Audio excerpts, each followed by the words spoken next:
dominated by godless communist revolutions, by anti-colonial uprisings that would transform the world and drape the red hammer and sickle across vast swaths of the map in the years to come. You know what he's sounding a lot like right now? He's sounding a lot like a president. He is. He's sounding a lot like a president. This is big. Against that backdrop, then as now, many came to believe that the West's age of dominance had come to an end, and that our future was destined to be a faint and feeble echo of our past. But together, our predecessors recognized that decline was a choice, and it was a choice they refused to make. This is what we did together once before, and this is what President Trump and the United States want to do again now, together with you. And this is why we do not want our allies to be weak, because that makes us weaker. We want allies who can defend themselves so that no adversary will ever be tempted to test our collective strength. This is why we do not want our allies to be shackled by guilt and shame. We want allies who are proud of their culture and of their heritage, who understand that we are heirs to the same great and noble civilization, and who together with us are willing and able to defend it. And this is why we do not want allies to rationalize the broken status quo, rather than reckon with what is necessary to fix it. Oh my God. For we in America have no interest in being polite and orderly caretakers of the West's managed decline.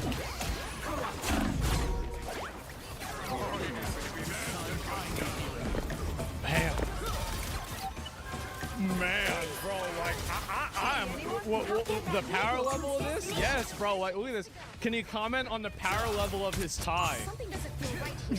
Enemy tag. He cooked the fuck out of him. Dude, this is insane. I love this. Oh my God. In human history. Base. What we want is a reinvigorated alliance that recognizes that what has ailed our society is not just a set of bad policies, but a malaise of hopelessness and complacency. Fucking exact. This is so good. Oh my God. An alliance is the alliance that we want is one that is not paralyzed into action by fear. Fear of climate change, fear of war, fear of technology. Instead, we want an alliance that boldly races into the future. And the only fear we have is the fear of the shame of not leaving our nations prouder, stronger, and wealthier for our children. An alliance ready to defend our people, to safeguard our interests, and to preserve the freedom of action that allows us to shape our own destiny. Not one that exists to operate a global welfare state and atone for the purported sins of past generations. Oh my God. This is the shit that I say every day. This is actually the same shit that I always say. Oh my God. This guy's good? Yeah, this is amazing. An alliance that does not allow its power to be outsourced, constrained, or subordinated to systems beyond its control. One that does not depend on others for the critical necessities of its national life. And one that does not maintain the polite pretense that our way of life is just one among many, and that asks for permission before it acts. True. And above all, an alliance based on the recognition that we, the West, have inherited together. What we have inherited together is something that is unique and distinctive and irreplaceable. Because this, after all, is the very foundation of the transatlantic bond. Oh my God. Wow. Man, that's really like, it's amazing. I really like bands. I hope one of them runs, right? I mean, you get either one of them, I'd be happy, right? But they got to go a lot harder. I can see, I'm going to be real. I can see Marco Rubio being way more extreme than JD Vance. I can easily see that. And so I don't know really which one I'd go with. I'm not sure. But either way, I mean, you could just have both of them run again, right? I mean, who gives a shit? Watch the full speech. Yeah, this is insane, man.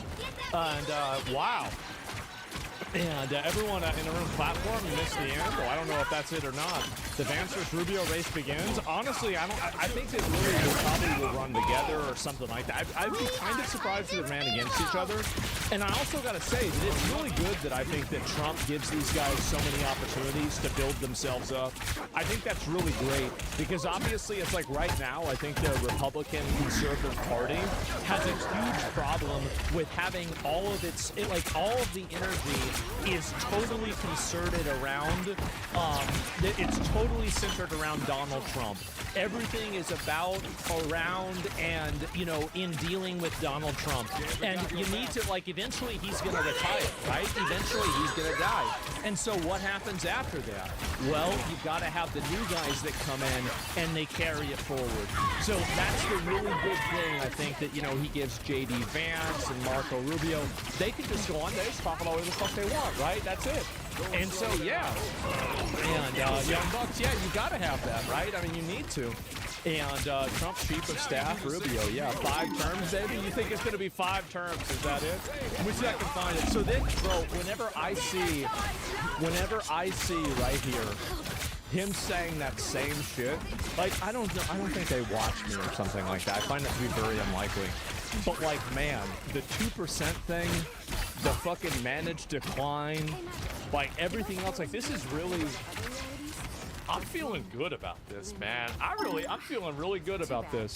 Let me see if there's any more of this. What Baron does? I don't know. He's generally a little bit, he's a bit young for that, right? I mean, so I don't know if that's really true. And, we revoked her visa. It's an F1 visa. We revoked it, and here's why. And I'll say it again. I said it everywhere. Let me be abundantly clear, okay? If you go apply for a visa right now, anywhere in the world, let me just send this message up. If you apply for a visa to enter the United States and be a student, and you tell us that the reason why you're coming to the United States is not because you want to write op-eds, but because you want to participate in movements that are involved in doing things like vandalizing universities, harassing students, taking over buildings, creating a ruckus, we're not going to give you a visa. That's right. If you lie to us and get a visa and then enter the United States and with that visa participate in that sort of activity, get them out. We're going to take away your visa. That's right. And once you've lost your visa, be lucky we're not putting you in jail. You're no longer legal in the United States, and we have a right, like every country in the world has a right, to remove you from our country. Get you out. So it's just that simple. Get that I think it's crazy. I think it's stupid for any country in the world to welcome people into their country that are going to go to your universities as visitors.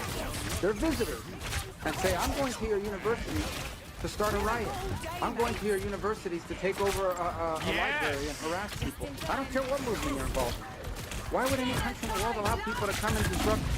We gave you a visa to come and study and get a degree, not to become a social activist that tears up our university campuses. Holy shit!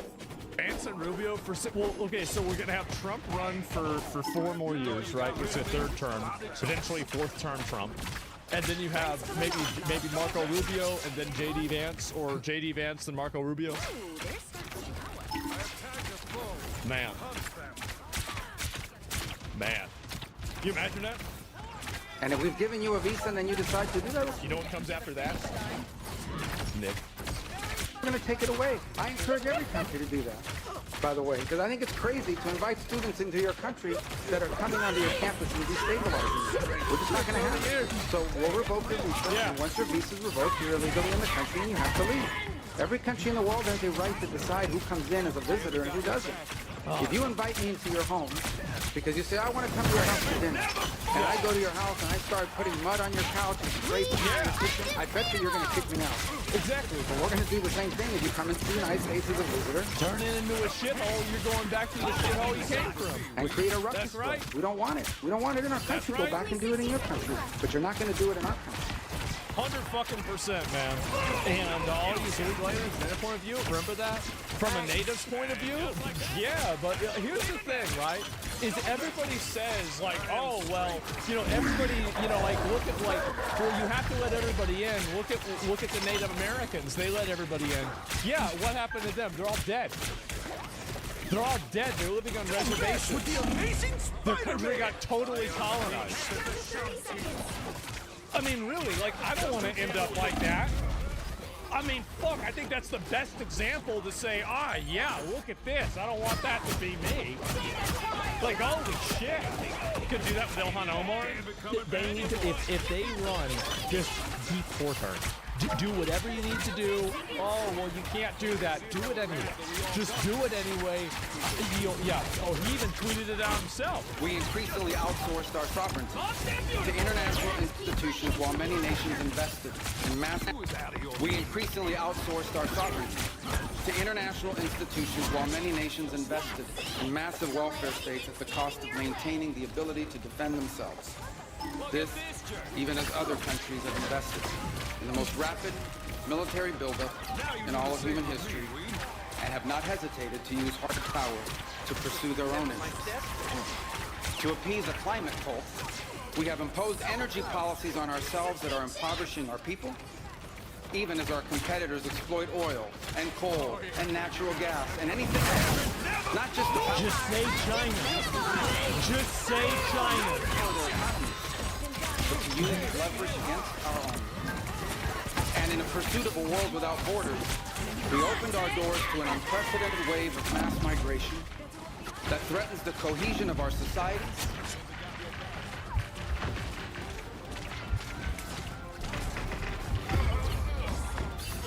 If they keep going at this pace, remigration is going to be on 2028's presidential election. If we keep this pace up, oh my God. This has all happened in 1 year. Get them out? Oh, what's remigration? Sending all the immigrants that waste our fucking money and don't do shit, sending them back to where they came from? That's what I want to do.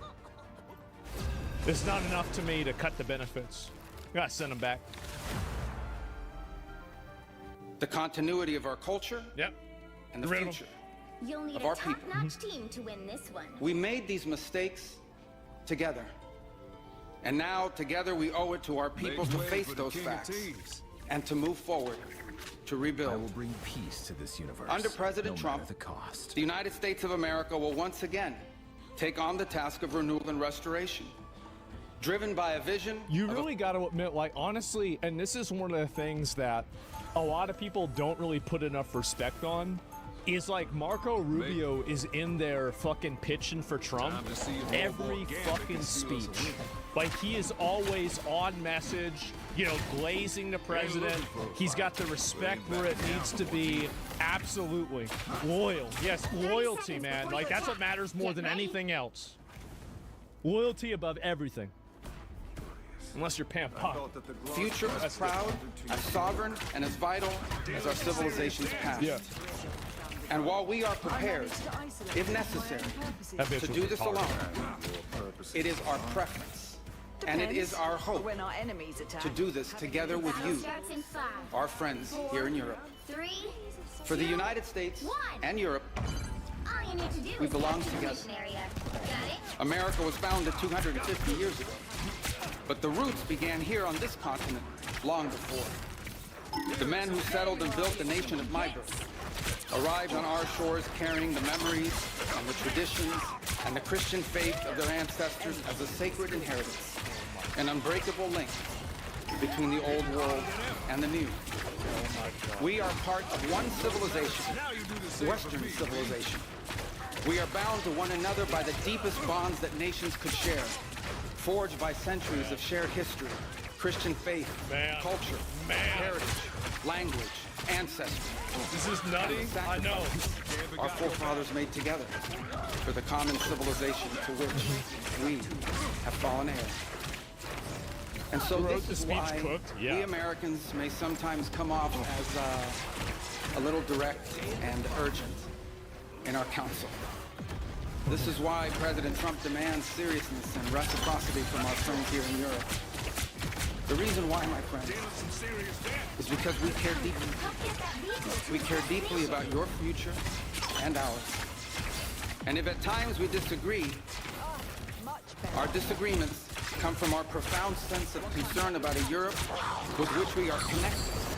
Not just economically, not just militarily, This we is are connected insane. spiritually, and we are connected culturally. We want Europe to be strong. We believe that Europe must survive. Because the two great wars of the last century served He's a great us speaker. as Yeah, he history's is. constant reminder He really is. that ultimately our destiny is and will always be intertwined with yours. Because we know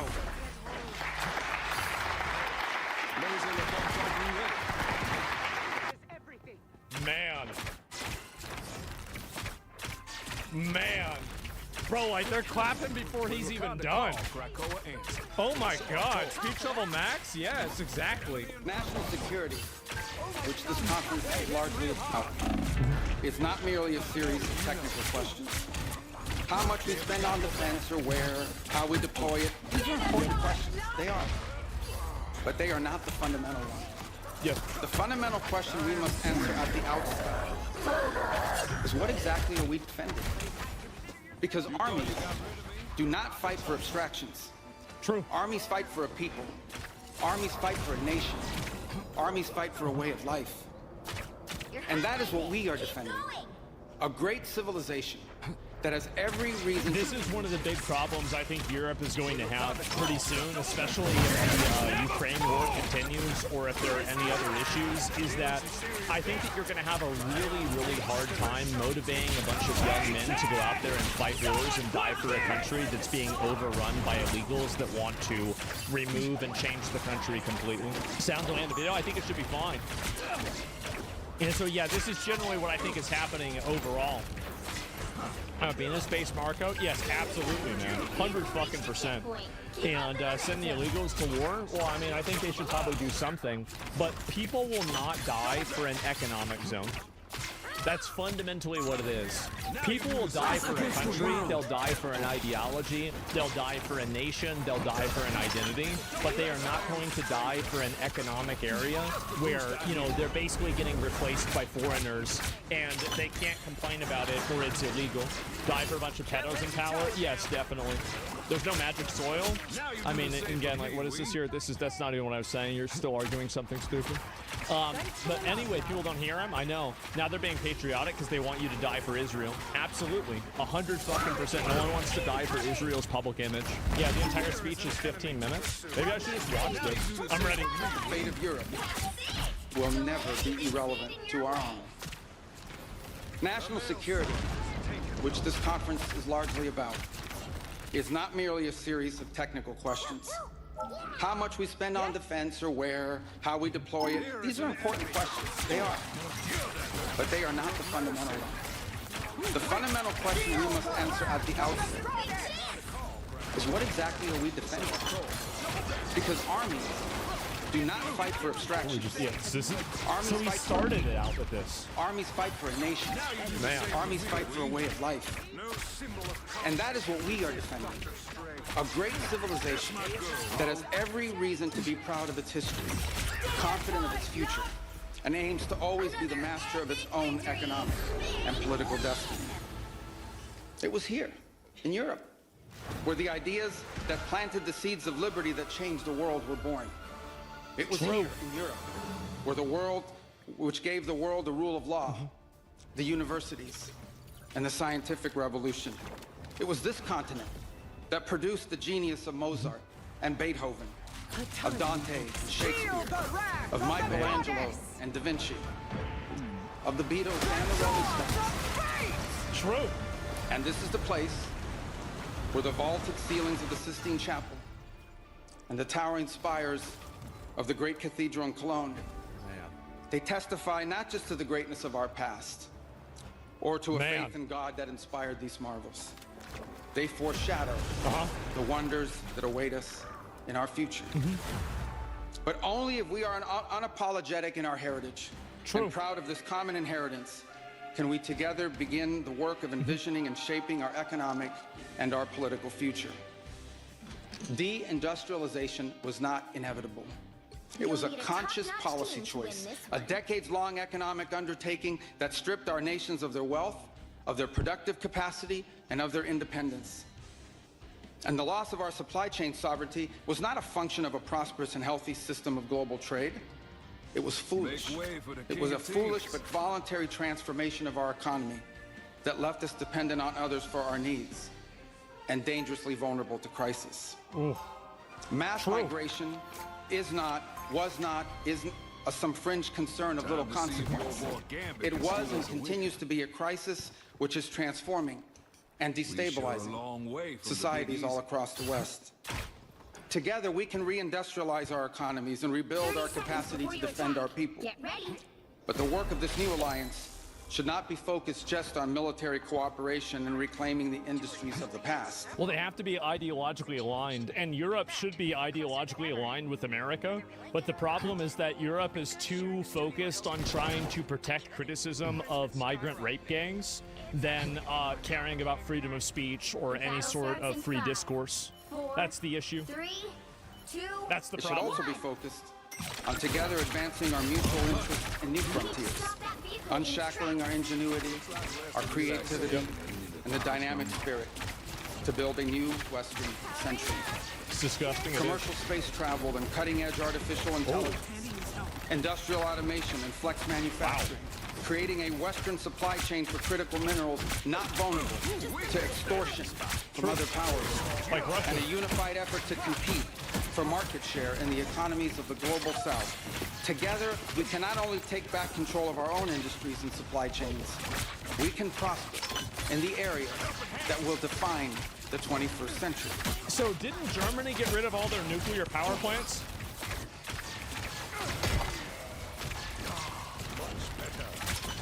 Let's see if I can pull this up.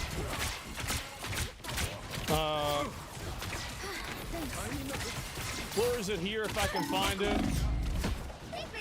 Yeah, I mean, you look at this, right? Electricity generation from nuclear energy in Germany. Like, they totally went back on it. Yeah, they did. And now they're out there trying to pay Russia.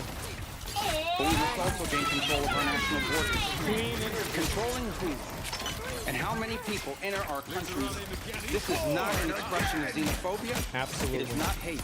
Yes. It is a fundamental act of national sovereignty. And the failure to do so is not just an abdication of one of our most So he basic just went out there duties and he owed called to them our out. people. It is an urgent threat to the fabric of our societies and the survival of our civilization itself. He's completely right. I mean, you bring enough of those people over there from those shitholes and they're going to turn Europe into a shithole. That's what they already have done. You go to the areas where there's a lot of people, these refugees and migrants, the places are shitholes. Still a chance to stop that. Shouldn't be there. Get rid of them. And finally, we can no longer place the so-called global order above the vital interests of our people and our nations. We do not need to abandon the system of international cooperation we authored. And we don't need to dismantle the global institutions of the old order that together we built. But these must be reformed. These must be rebuilt. For example, the United Nations still has tremendous potential to be a tool for good in the world. But we cannot ignore that today, on the most pressing matters before us, it has no answers and has played virtually no role. The United Nations is useless. It could not solve the war in Gaza. Yep. Instead, it was American leadership that freed captives from barbarians and brought about a fragile truce. Well, that's because the UN, see, the reason why the UN doesn't work is because everything in the world is determined by the force doctrine. If you have more guns, more weapons, and the ability to effectively shut down your opponent, that opponent now has to listen to you. That's it. That's the bottom line. And so when Europe doesn't have that type of leverage and they're not willing to use that leverage, then they don't have any leverage. That's the only leverage that matters. There's still a chance to stop that. It has not solved the war in Ukraine. Yeah, it's like, for example, like, why is Maduro gone? Because we went in there and we killed the people that were holding them, and we blew all their stuff up, and we got Maduro. That's the reason why. It's really sad. It took American leadership in partnership with many of the countries here today just to bring the two sides to the table. UN can only Serve work as so a far. still elusive peace. It was powerless Yoink. That's to right. constrain the nuclear program of radical Shia clerics in Tehran. That required 14 bombs dropped with precision from American B-2 bombers. And it was unable to address the threat to our security from a narco-terrorist dictator in Venezuela. Baker, please heal. Instead, it took American special forces to bring this fugitive to justice. How about that? In a perfect How world, about that? all of these problems and more would be solved by diplomats and strongly worded resolutions. It doesn't work that way. That's not the way anything works. But we do not live in a perfect world. Nope. And we cannot continue to allow those who blatantly and openly threaten our citizens and endanger our global stability to shield themselves behind abstractions of international law. I think he might be better than Trump. I think that he could be a better president than Trump is. I feel like Rubio might actually be, he might be willing to do what needs to be done. This is real firepower! Like, you know, I'll tell you this, like, I would rather, like, in 2016, I was, like, a lot more, you know, kind of like, it's not really kind of like flat or mild with Rubio. But now, like, bro, like, Which they themselves routinely violate. I'll probably vote for Rubio. This is the path that President Trump and the United States has embarked upon. It is the path we ask you here in Europe to join us on. It is a path we have walked together before Yeah, Vance and Rubio, for sure. and hope to walk together This again. is crazy. For 5 centuries, before the end of the Second World War, the West has been expanding. Its missionaries, pilgrims, soldiers, explorers pouring out from its I shores. gotta be honest, guys. I'm not religious. I grew up Roman Catholic. But man, the messaging and like making Christianity and all of that like center, like front and center, that's the way it should be. Because that's the way it is. To cross oceans, It's real. settle new continents, build vast empires Yep. extending out across the globe. But in 1945, As I said, you know, I drew the line in the sand. If Pope Leo finances a new crusade to help the Christians that are being killed in Nigeria, and he funds Blackwater to go save them, I'll go back to Mass. But only if there's a new crusade. Anything less, for the first time since the age of Columbus, God wills it. it was contracting. That's right. Europe was in ruins. Half of it lived behind an iron curtain, and the rest looked like it would soon follow. The great Western empires had entered into terminal decline, accelerated by godless communist revolutions and by anti-colonial uprisings that would transform the world and drape the red hammer and sickle across vast swaths of the map in the years to come. Against that backdrop, then, as now, many came to believe that the West's age of dominance had come to an end, Man. and that our future was destined to be a faint and feeble echo of our past. This is Rubio's one. This is, I'm getting hard, bro. This is so good. I really, But together, our predecessors recognized that decline was a choice, and it was a choice they refused to make. This is what we did together once before. And this is what President Trump and the United States want to do again now. Together with you. And this is why we do not want our allies to be weak. Because that makes us weak. that's right. We want allies who can defend themselves Yep. so that no adversary will ever be tempted to test our collective strength. Yeah, look at y'all trying to fucking scrambling around with Greenland. Remember that? That was embarrassing, guys.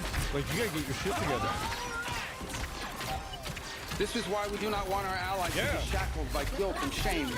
We want allies who are proud of their culture and of their heritage, who understand that we are heirs to the same great and noble civilization, and who together with us are willing and able to defend it. Oh. And this is why we do not want allies to rationalize the broken status quo rather than reckon with what is necessary to fix it. For we in America have no interest in being polite and orderly caretakers of the West's managed decline. I honestly think that this is probably the best one. And whenever I say probably, I mean it's the best one. This is by far the best one. This is crazy.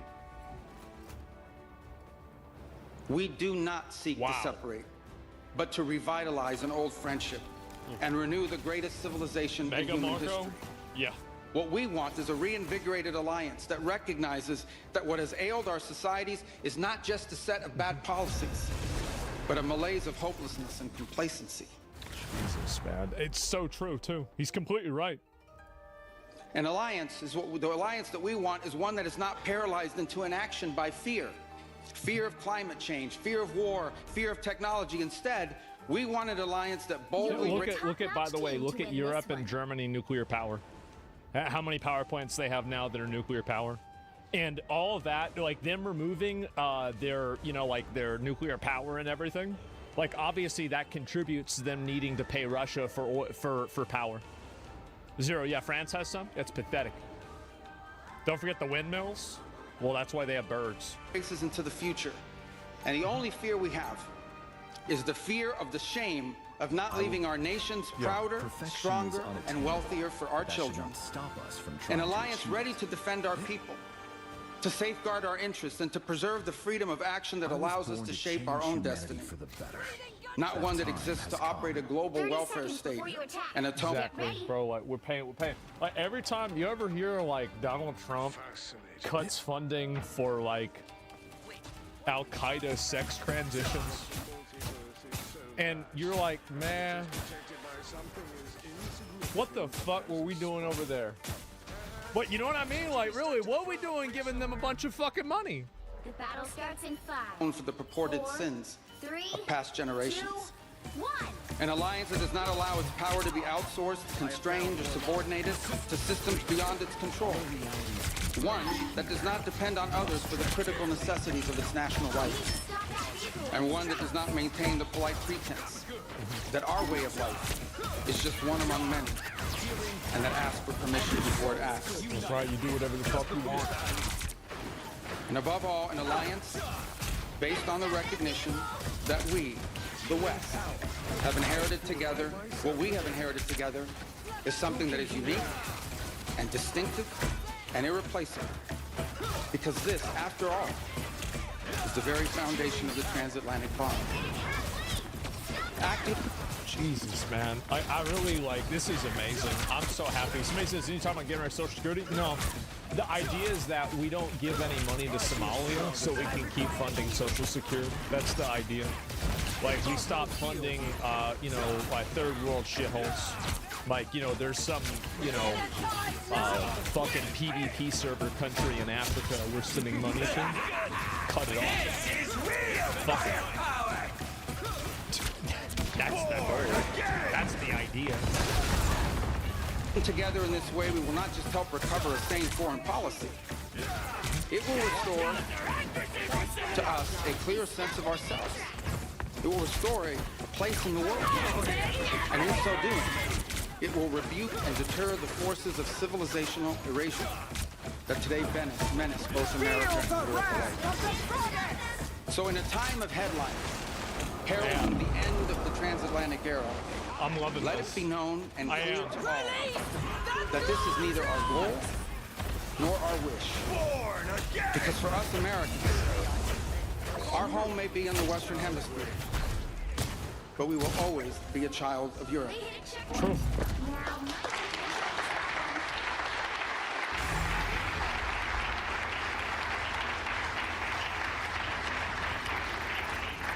Our story... Man, bro, they're clapping before the shit is even over.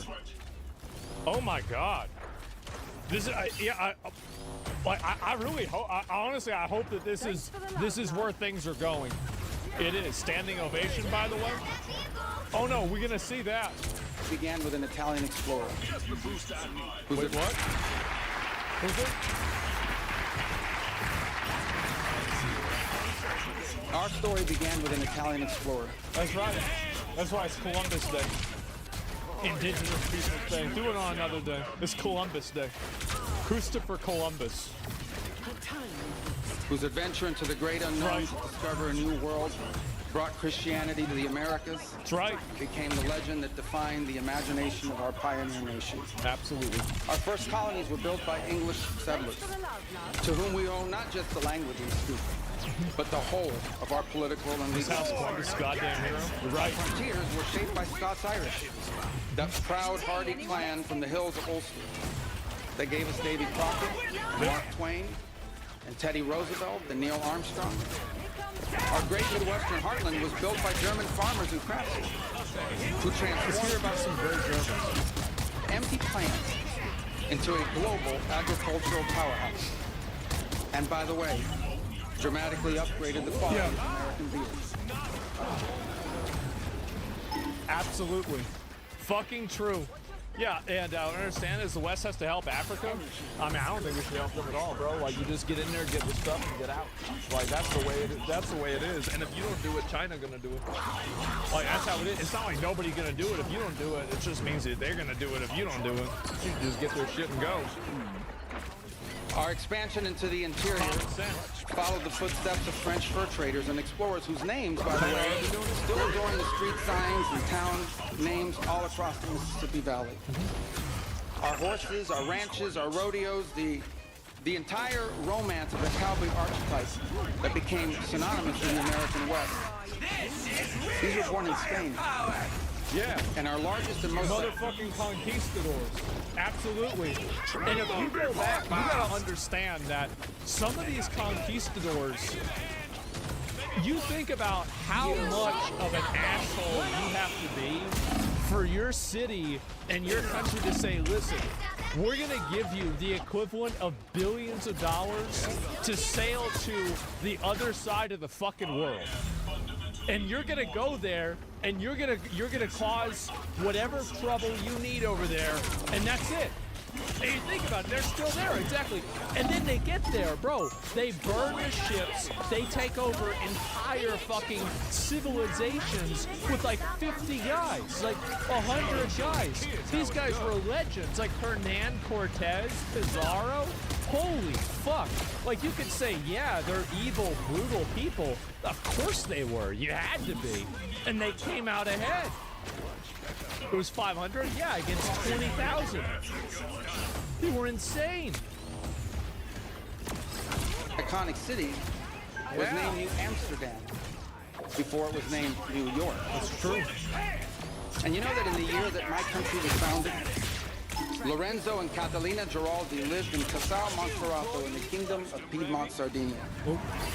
And Jose and Manuela Reina lived in Sevilla, Spain. Yep. I don't know what, if anything, they knew about the 13 colonies which had gained their independence from the British Empire. But here's what I'm certain of. They could have never imagined that 250 years later, one of their direct descendants would be back here today on this continent. That's right. As the chief diplomat of that infant nation. Fucking based. Absolutely fucking based. And people gotta put more respect on the conquistadors. They do. Those guys were absolute G's. Like really, like, you know, Cortez burned the boats. Because all the guys there were like, you know, oh, well, you know, we'll just go back, we'll leave. He set that shit on fire. He said, nobody leaving. That's it, it's done. Like, you're going in there. Beautiful story, absolutely. Like Arthas? Yeah, like Arthas. That's probably where they got it from. And yet here I am, reminded by my own story that both our history and our faiths will always be linked.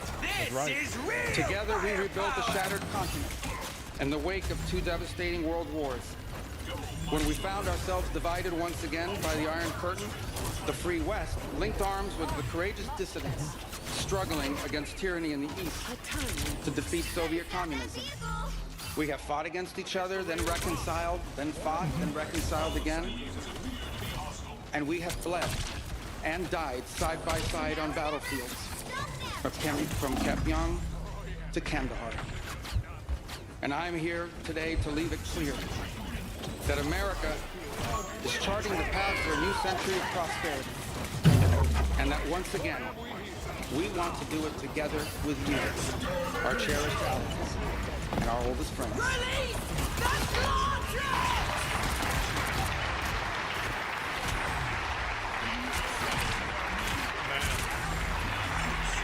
I'm loving this.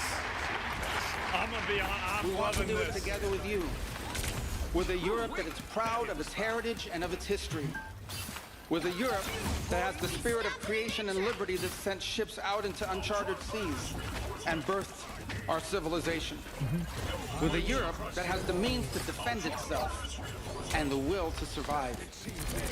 We should be proud of what we achieved together in the last Goddamn century. right. Hell yeah. But now we must confront and embrace the opportunities of a new one. Because yesterday is over. Thank fucking God. Yeah, exactly. People constantly living in the context of some other bullshit. Yeah, this is, I'm so glad that people are tired of this. Future is inevitable, Make Europe great again? and our Yeah. destiny together awaits. Thank you. 60 seconds left. Man.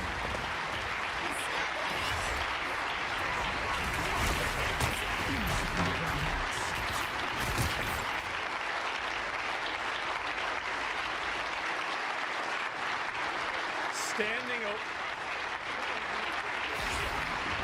Wow.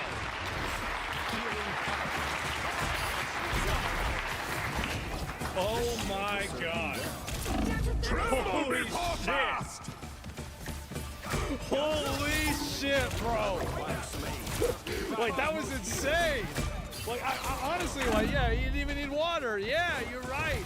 I really feel proud of this speech. It's amazing. Exactly. Like, this is, we've been waiting on this for a while. Huh? And now it's finally happening. This is insane. Watch the interview afterwards? Well, I haven't seen the interview. I have no idea. But, like, this is just amazing. Like, I want to see a lot more of this. This is what we need to be hearing all the time. Fighting until we have a winner. A lot of people haven't liked this game. There's been a lot of negativity about it. Wow. Trailers I've seen for an MMO. True. Sure, the game is being published by Korean developers who have a pretty shaky track record regarding monetization. No, guys, this time it's going to be different. No, it's not going to be pay to win this time or broken. No, this time they mean it for real. The trailer looks so good that I might be able to put aside my previous biases and actually enjoy this game.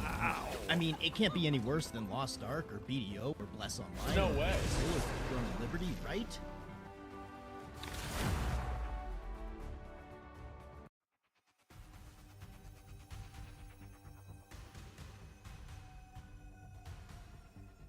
You'll need a top-notch team to win this one. Oh, if we look What, at the Save Act? the Save Act, that's exactly what we're talking about. That is actually going to continue to disenfranchise overwhelmingly a lot of people of color. There are so many civil rights organizations that have run the data. If we look at the way that it is going to disenfranchise black Yeah, she has all the talking points, but none of the actual logic. voters, it's the same reason why Chuck Schumer called it Jim Crow 2.0. So- This is the same president. If we want to continue, I am talking about it. It's the way that you're putting new poll taxes on this when you're making people have. That's what we can call them now. It's kind of an idiom, right? If you want to say that people have to prove that they are citizens, that they have to prove with a voter ID. The reality is just layering what is a constitutional right for the American So many words, so little said. people, are making it harder for people to vote in this country, and it's going to disenfranchise black voters. Concern you that you're making all these claims? You've yet to lay out how it's hurting anyone, but 76% of black voters think we should show an ID to vote. 80% of Hispanic voters, 83% of the American people. Are you saying that black voters The are Save too Act dumb to isn't know what's just. good for them? I mean, Save Act isn't just about condescending what I said. That's not fair. three-quarters of black voters That is not who want correct. voter ID. But that's not fair. The Save Act is not about ideas. The Save Act is about So what? of citizens. So what? It doesn't. I actually. It also makes it very hard for married women. I was just gonna say. We talked about this before. They can't make a point. There's an argument to be made that red state voters, women, poor white voters can be just as. I know, you think you're dumb too, don't you? Yeah, I mean, that's the thing. She got cold out and she got old mad about that. Hold on, please don't. No. There's a question from racism right there. You should be thinking about your constituents, or your. He's thinking about his constituents. He's thinking about voters having their vote not count because they harvested a whole bunch of ballots or a whole bunch of illegitimate ballots came in.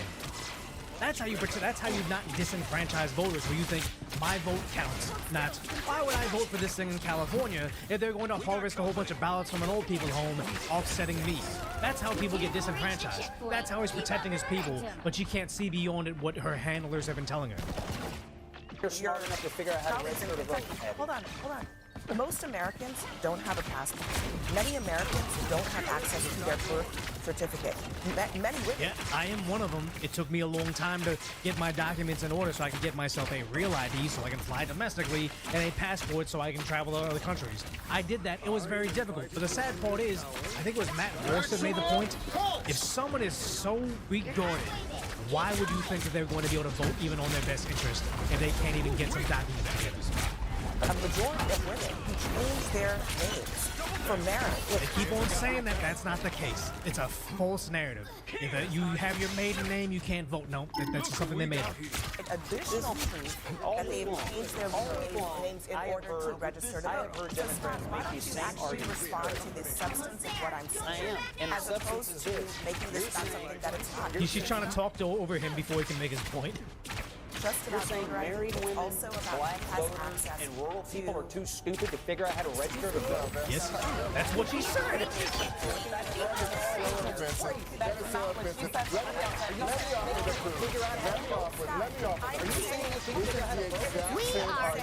It's true. Here's the thing. It's funny because I had to pull up this other video from Ed Wilson a while ago of how dumb they think we are.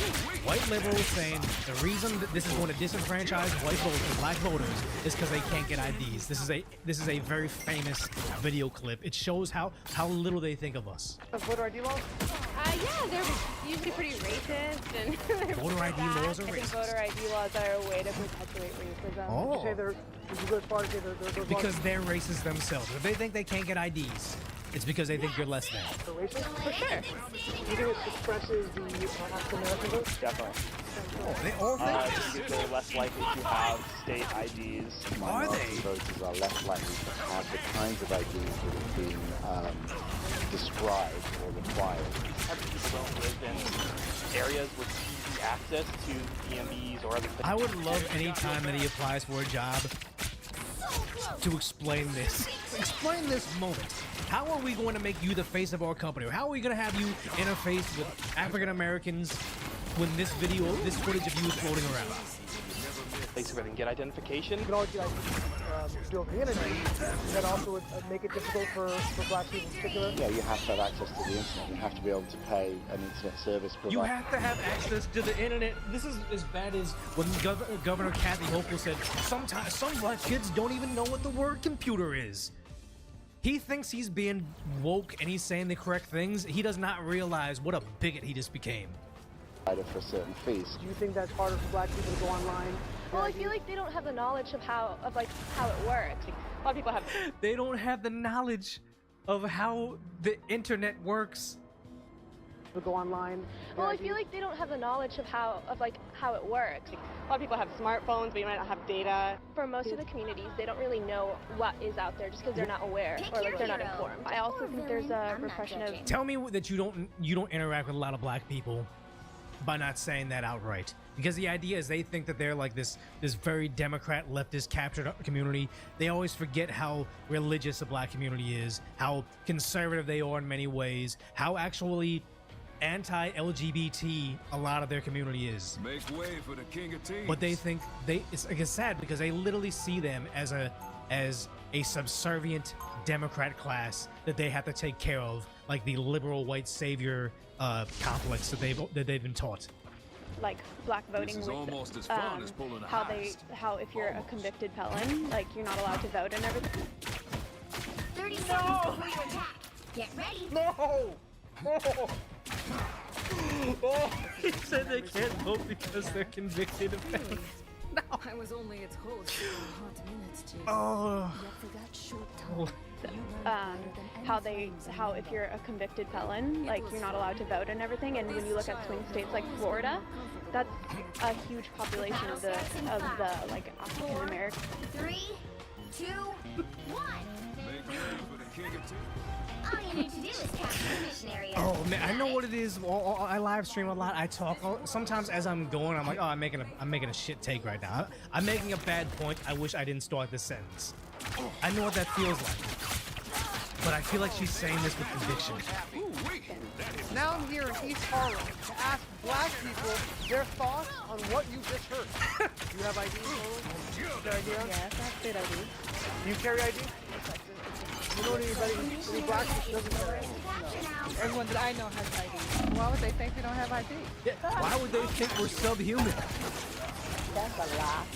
Why would you say that? Do you have ID? I have my ID and my friends have their ID, so like, we know what we need to carry around. He needs to respond to the allegations if they don't know what the internet is or a computer is. I would be too afraid to say, hey, do you know what a computer is? Do you know how to get on the internet? I feel like I'd be inferring something. Obviously, those white people inferred something first, but I'd be afraid to put it to their face. Anybody that I know have ID. Like, that's one of the things you need to walk around with New York with. Exactly. ID. Do you know any black adult who does not have ID? No, I don't. Is it a weird thing to even say that? Yes, it is. Yes. What is this, some type of trick-handed cameras? I know. That's the only thing I brought with me. Those are legit ID. I heard a lot also that black people can't figure out how to get to the DMV. He's so mad. Why are you so pissed? I'd be pissed too. I'd heard Asian guys with tattoos are too retarded to go online. I'd be like, what is this? What does that say to you? I know it's that. Do you know where the ID, the DMV is? 125th Street in 3rd Avenue. You know how to get there? Do you have a problem getting there if you have to get there? I know these sound like silly questions. You know how to get the DMV? Of course. You know where it is? Okay, yeah, it's a whole thing, but it's like it's showing how much of a bigot they are. But this is not something that just quantum magic. Just in time. Thanks. I hate the new OSX, but this is not something that just white liberals on the street think. This is something the governor of New York State thinks. Young black kids growing up in the Bronx who don't even know what the word computer is. Oh. How is she still in office? How she hasn't been shamed to resign after this comment? They don't know. They don't know these things.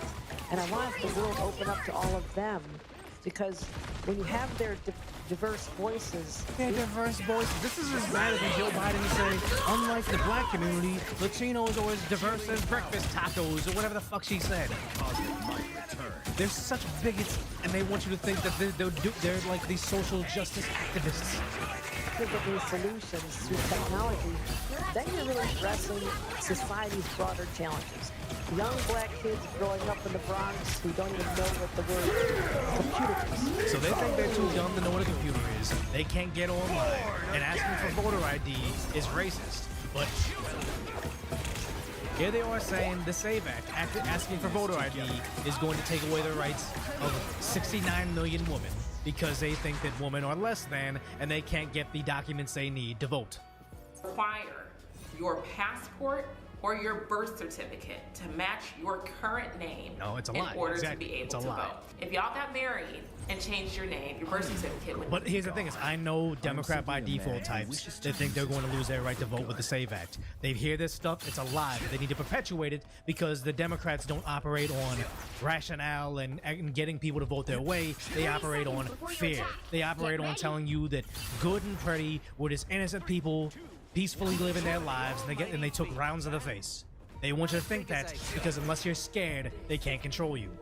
Not match your current name. Nearly 69 million women in America have a birth certificate that does not match their current name. Again, this is not what's happening. But okay, they think the SAVE Act requiring an ID to vote and providing you're a citizen is racist. But here it is on MSNBC, straight up saying having an ID to, what is it, just to go indoors or go to schools or what is this? This is during COVID. Having an ID back then That's not racist. Across the country, as you know, New York City, Los Angeles, San Francisco, New Orleans, just a few of the cities who have already had these vaccine mandates in place. Here in Chicago, as you mentioned, as well as Philadelphia, those mandates take place today. And so here in the Windy City, what that looks like is anyone aged 5 years and older must show proof of being fully vaccinated, that vaccination card. Then if you're So to vote, asking for ID is racist.